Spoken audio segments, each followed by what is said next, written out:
ഓടിക്കൊണ്ടിരുന്ന മുച്ചക്ര സ്കൂട്ടറിന് തീപിടിച്ചു. ഭിന്നശേഷിക്കാരനായ യാത്രക്കാരനെ സഹോദരി സമയോചിതമായി വണ്ടിയിൽ നിന്ന് ഇറക്കിയത് കാരണം വൻ ദുരന്തം ഒഴിവായി. ശനിയാഴ്ച 11:30 നെടുമ്പുരയിലാണ് സംഭവം. ചെറുതുരുത്തി പൈങ്കുളം സ്വദേശിയായ പരീദ് തന്റെ സഹോദരി സഫിയയോടൊപ്പം മുച്ചക്ര സ്കൂട്ടറിൽ യാത്ര ചെയ്യുകയായിരുന്നു. നെടുമ്പുരയിൽ വെച്ച് വാഹനത്തിൽ നിന്ന് പുക ഉയരുന്നത് ശ്രദ്ധയിൽപ്പെട്ട സഫിയ ഉടനെ തന്നെ വണ്ടി നിർത്തി പരീദിനെ ബലമായി പുറത്തേക്ക് വലിച്ചിറക്കുകയായിരുന്നു. തുടർന്ന് ബഹളം വെച്ചതോടെ നാട്ടുകാർ ഓടിയെത്തി.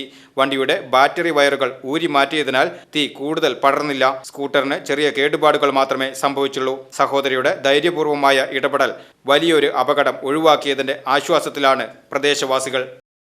വണ്ടിയിൽ യാത്ര ചെയ്തുകൊണ്ട് വരികയായിരുന്നു. അപ്പോൾ ചെറുതായിട്ട് പുക കണ്ടു. അപ്പോൾ ഞങ്ങൾ ശ്രദ്ധിച്ചവന് പുക കണ്ടില്ല. ലാസ്റ്റ് നന്നായി പുകഞ്ഞ് കണ്ടപ്പോൾ ഒരു കാലില്ലാത്ത എൻ്റെ ഏട്ടനാണ്.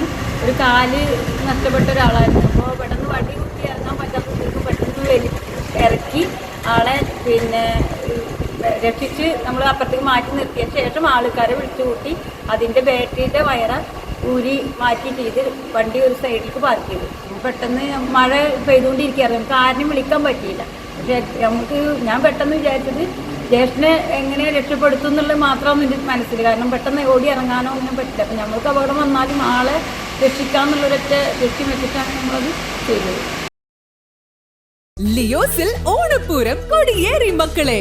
ഓഗസ്റ്റ് 17 മുതൽ സെപ്റ്റംബർ 17 വരെ ഓഫറുകളുടെ പൊടിപ്പൂരം. ഒരു ഡയമണ്ട് വാങ്ങുമ്പോൾ അടുത്ത ഡയമണ്ടിനുള്ള പണിക്കൂലി തികച്ചും സൗജന്യം. അപ്പൊ വേഗമാവട്ടെ, ഓണപ്പൂരം അടിപൊളിയാക്കാം. ഏവർക്കും ലിയോസ് ഗോൾഡ് ആൻഡ് ഡയമണ്ട്സിന്റെ ഓണാശംസകൾ.